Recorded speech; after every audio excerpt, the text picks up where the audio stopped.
Welcome back to the Morning Prime. We are holding court this morning with Margery Kabuyu.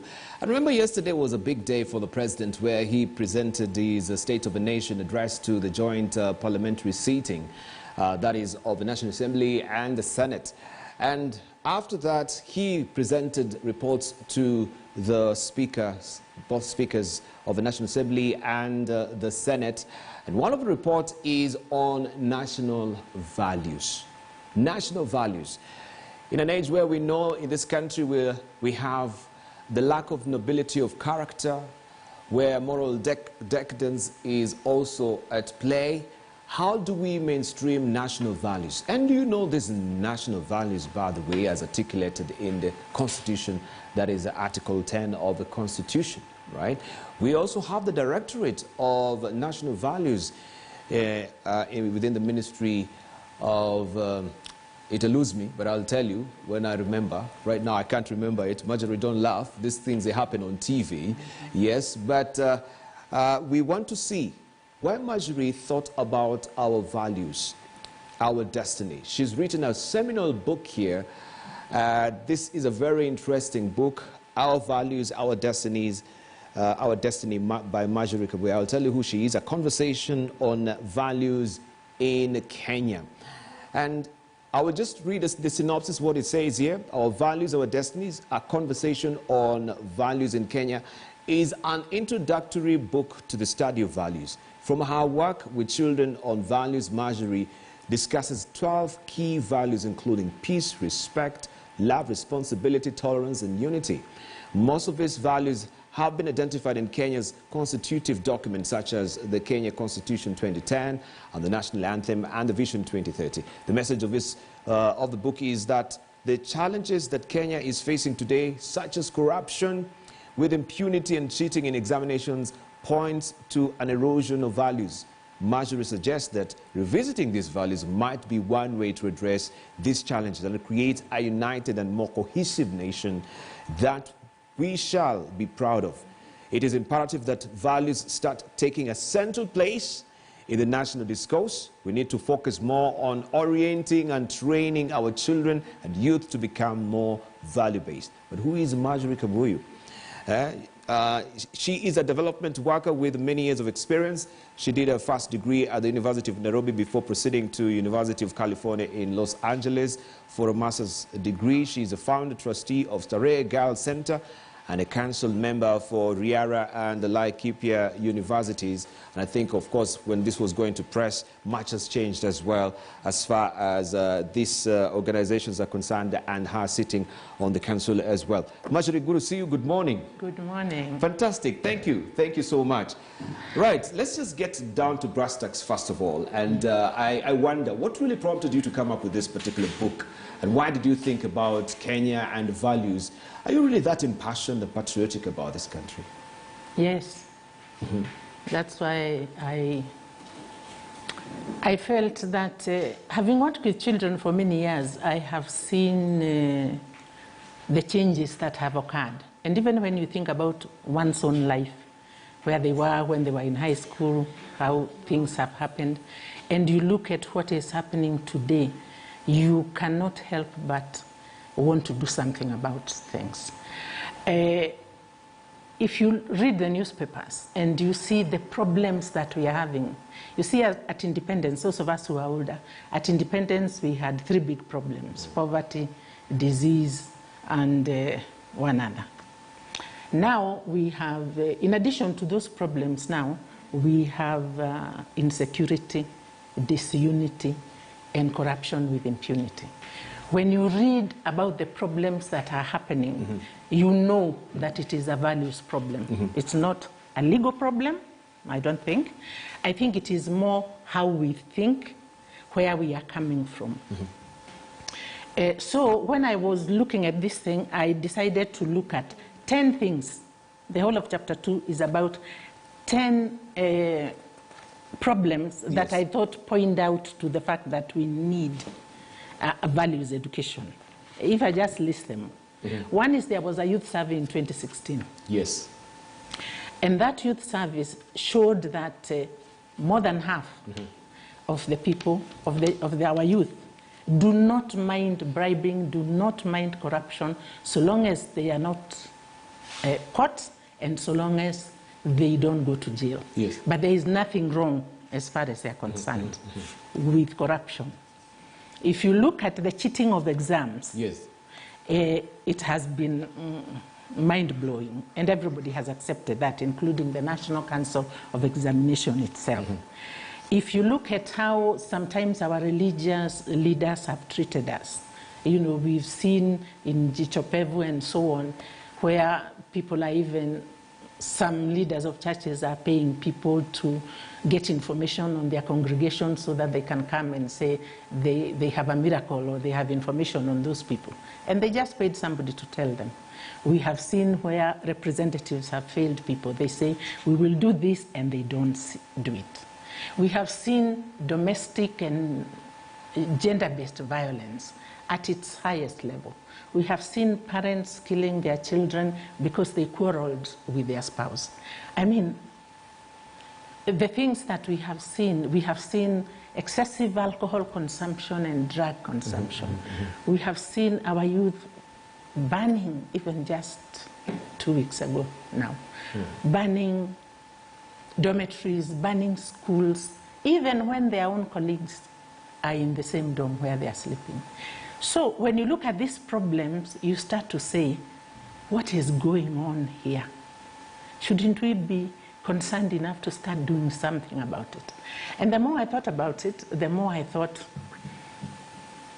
what we needed to do is address the issue of values. And yet, when you think about it, our Constitution, by the way, is very good. There's a whole chapter 6 that talks about value. And my whole chapter 4 here deals with what the Constitution says about values. And all these values are there. Inclusiveness, equity, yes, honesty, many. Yeah, many of them. And for me, it is heart-wrenching sometimes when we air stories like what we aired yesterday on the Prime News, that we have a man who's waking up and decimating all members of his family. And what has prompted that is, well, they say is, you know, the bang that he took. We don't know if bang is just, you know, a vicarious therapy that maybe he's taking so that he can quell some of his stresses he has. Maybe they are family oriented, you never know.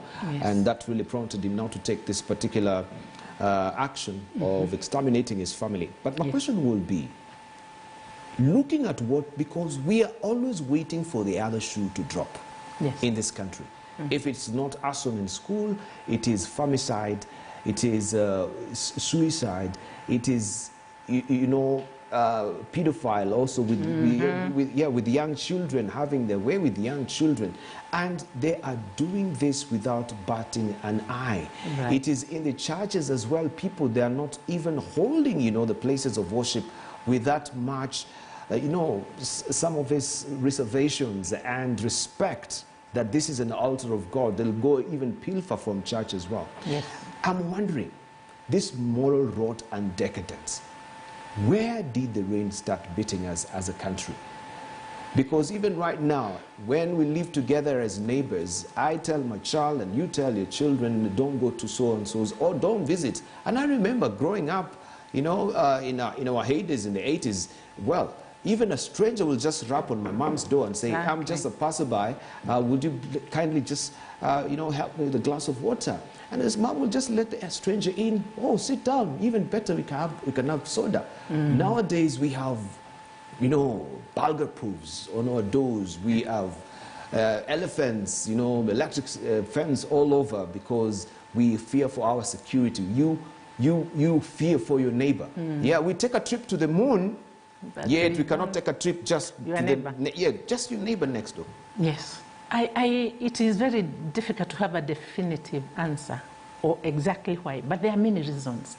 First, I think our parenting leaves a lot to be desired, because you see, before, there are so many things we knew we couldn't do. By the time you were 10 or 8, or you had to respect your neighbor, you were accountable to everybody on the road, If they saw you doing wrong, they had the right to beat you. And when they beat you because you did something wrong and you went to report to your mother, you were beaten twice. So everybody was responsible for another and was accountable to another. These days, we have so protected our children and other people and made separation and isolation a value that nobody is accountable. And yet even our religions, our culture, our wise sayings, our proverbs, they all talk about life being about relationships, and about relationships being about doing what is good for the family, for the society, for the individual. But all that education has been lost completely. Neither our parenting, neither our religious institution. Sometimes I think even we have disabled the school system. Our institution has been disabled from teaching and holding us accountable. So it starts when we are young. And also what we see everywhere, in the media and everywhere.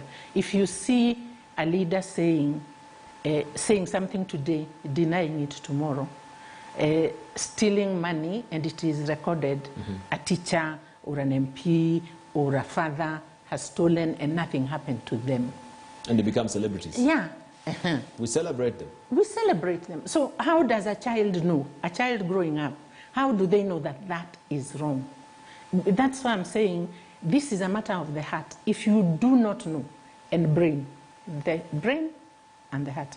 If you do not know, if you do not feel guilty, if you do not feel compassion for your neighbor, if you don't even know your neighbor, if you've been taught that they don't matter, if you've been taught or not taught, you just sort of see from the behavior of the people. It's been modeled for you that they don't matter. They're another religion, they're another tribe, they're, I don't know, short or long or whatever.